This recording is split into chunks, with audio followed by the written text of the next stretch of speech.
এ যেন সিনেমার গল্প। বিয়ে করেছেন 12টি, কিন্তু সংসার টেকেনি একটিও। টিকবেই বা কেন? বিয়েই নেশা, বিয়েই তার পেশা, এই বিয়েই তার টাকা কামানোর ফাঁদ। আর এই ফাঁদে পড়ে নিঃস্ব হয়েছেন 12 জন স্বামী। তাদের কাছ থেকে হাতিয়ে নিয়েছেন কোটি টাকা। স্বামীর তালিকায় র্যাব সদস্য থেকে আনসার, পুলিশ কনস্টেবল থেকে ব্যবসায়ী, রাজনীতিক থেকে চাকরিজীবী, বাদ যাননি সৌদি প্রবাসীও। দেশে আসার পরে আরো তার তার ঘটনা ঘটতে গিয়ে এখন তার টোটাল পাইলাম 12 জন স্বামী। আমি 12 নম্বর আছি বর্তমানে। সৌদি প্রবাসী এনামুল, তিনি ডালিয়ার 12তম স্বামী। 2022 সালের নভেম্বরে বিয়ে করেছেন ডালিয়াকে। 1 মাসের মাথায় নিয়ে যান সৌদি আরব। সেখানে গিয়ে হাতিয়েছেন 17 ভরি স্বর্ণ। দেওয়া হলো সৌদি আরবে আসার 1 মাস 10 দিনের ভিতরে এটি লিখে নিয়েছেন 13 লাখ টাকা মূল্যের জমি, নগদ 60 লাখ টাকাও। অথচ তার সাথে সংসার করা বাদ দিয়ে উল্টো সেই স্বামীকে দিয়েছেন মানব পাচারের মামলা। সেই মামলায় এখন সৌদি ফেরাও অনিশ্চিত এনামুলের। পাসপোর্ট ছিলাম, পাসপোর্ট আর দেয় নাই। পাসপোর্ট ওই ব্যাগে ছিল, কোথায় ছিল খুঁজতেছি পাই না।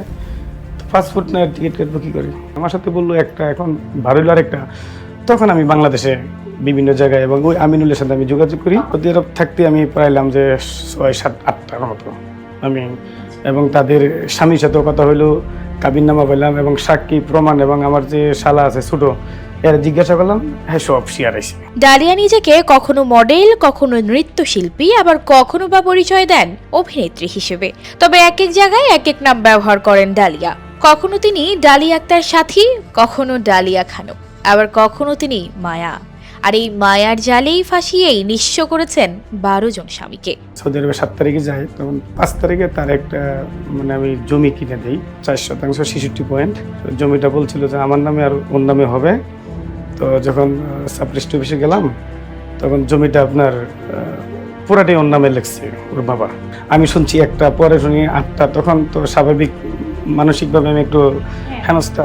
গোপালগঞ্জের কোটালীপাড়ার কুশলা গ্রামের বেড়ে উঠেছেন ডালিয়া। পড়েছেন মাত্র 5ম শ্রেণী পর্যন্ত। পড়াশোনায় মাধ্যমিক স্তরে না পৌঁছলেও ভাবখানা তার উচ্চ শিক্ষিতের। ডালিয়া এনামুলকে ফাঁসিয়ে তার সাথেই পাড়ি জমান সৌদি আরব। তার আগে বিভিন্ন এলাকায় বিভিন্ন অনুষ্ঠানে নাচ করতেন ডালিয়া। এভাবেই বিভিন্ন শ্রেণী পেশার মানুষের সঙ্গে পরিচয় ডালিয়ার। এরপরই ফেলেন বিয়ের ফাঁদে। বেশিরভাগই আমি ফলো করতাম, যখন আজান দিত তখন বলতো যে প্লিজ আমি নামাজটা পড়ে আসছি। যেহেতু সে নামাজের সময় কথা বলতে চায় না, অনেক ধার্মিক মনে হয়েছে এবং মাথায় কাপড় দিয়ে খুব নম্র ভদ্রভাবে কথা বলতো। আমার মান সম্মান ইজ্জত এবং আমাকে যে হ্যারাসমেন্ট, আমার আর্থিক অবস্থা যেভাবে আমাকে পঙ্গু করেছে, এভাবে তো সবাইকে করছে, কিন্তু আমি চাই তার সর্বশ্রেষ্ঠ বাংলাদেশ যে প্রশাসনিক যারা আছে এবং বিশেষ করে আমাদের মাননীয় প্রধানমন্ত্রীর দৃষ্টি আকর্ষণ করে বলছি যে এই ধরনের লোককে এবং বিশেষ করে ডালিয়া আক্তার সাথীকে এমন শাস্তি দেওয়া হোক যাতে ভবিষ্যতে আর কোনোদিন কোনো মার সন্তানকে এভাবে যাতে আর প্রতারণায় না ফেলতে পারে। অভিযোগের বিষয় সবকিছুই অস্বীকার করেছেন ডালিয়া। তবে এলাকায় তার বিয়ে এবং বিয়ে বাণিজ্যের বিষয়টি সবারই জানা। ডালিয়ার 12টি বিয়ে হলেও এখনো তিনি কাবিননামায় লেখেন কুমারী।